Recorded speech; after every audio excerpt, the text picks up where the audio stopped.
At least until the first week of August, it appeared to have been a pretty good year for Joseph Force Crater.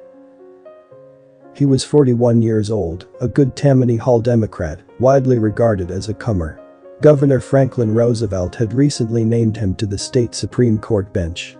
Some felt he was on the fast track to big things, perhaps even the Supreme Court of the United States.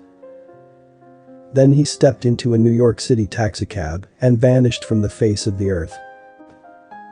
Maybe he ended up in the tropics with a sackful of cash and a couple of chorines. Maybe he ended up in small pieces at the bottom of a gravel pit. For the record, no one has ever known. Almost certainly no one ever will. Joseph Force Crater disappeared efficiently, completely, and forever. In all New York history, no one has ever gone more impressively missing. That summer of 1930, he was vacationing in Maine. Court was to convene August 25. The phone call seems to have brought him rushing back to the city August 3. He told his wife he had to attend to some business and that he would return to the Belgrade Lakes bungalow in a few days. This was the wife's story, at any rate. On Wednesday night the 6th he had a leisurely dinner with two acquaintances at a W45th Street chop house. Shortly after 9 p.m., he bade them goodnight, hailed a cab and rode away into oblivion. On September 3rd.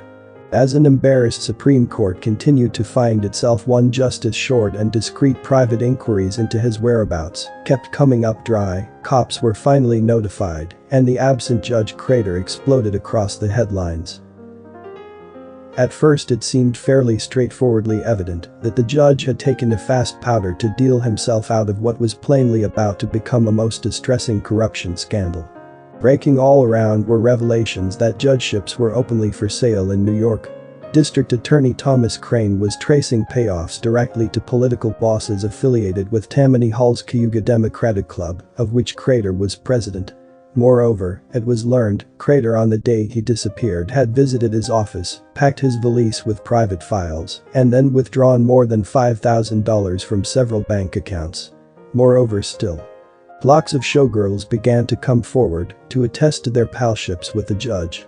Indeed, one report had him already en route to the West Indies with a comely plaything. Other reports had him hiding out at a hunting lodge near the Canadian border. This lodge was owned by one Timothy Quillinan, who was district attorney in Troy and who was also the father of one Francis Quillinan, who happened to be a son-in-law of ex-Governor Al Smith. This younger Quillinan also happened to be the man who had succeeded Crater at Senator Robert Wagner's prestigious Manhattan law firm after Crater went to the bench. State police denied they were searching the area for Crater. The head of the force was one Major John Warner, who happened to be yet another Smith's son-in-law. None of the leads led anywhere. Crane empaneled a grand jury to dig into bank books, telephone records and safety deposit boxes, and none of those inquiries led anywhere either. Mrs. Crater flatly refused to answer any questions. Wagner, for his part, moved swiftly to dissociate himself from the judge, who had long been considered Wagner's personal protege. Why, the senator insisted, he hardly knew the man. Things remained baffling into January 1931, when the grand jury was dismissed. Then, on January 21, Crane announced that Mrs. Crater had discovered in her Fifth Avenue apartment 3 envelopes containing $66.90 in cash, $30,000 worth of insurance policies, and what purported to be Judge Crater's last will and testament. There was some question about the authenticity of this document. Detectives who had searched the apartment several times already swore that the envelopes had not been there before.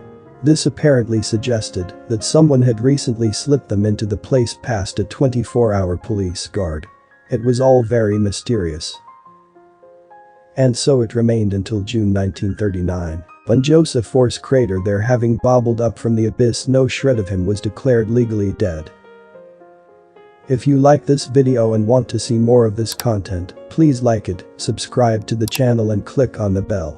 And if you didn't like it, then write in the comments what exactly you didn't like. Thank you for the views, see you soon.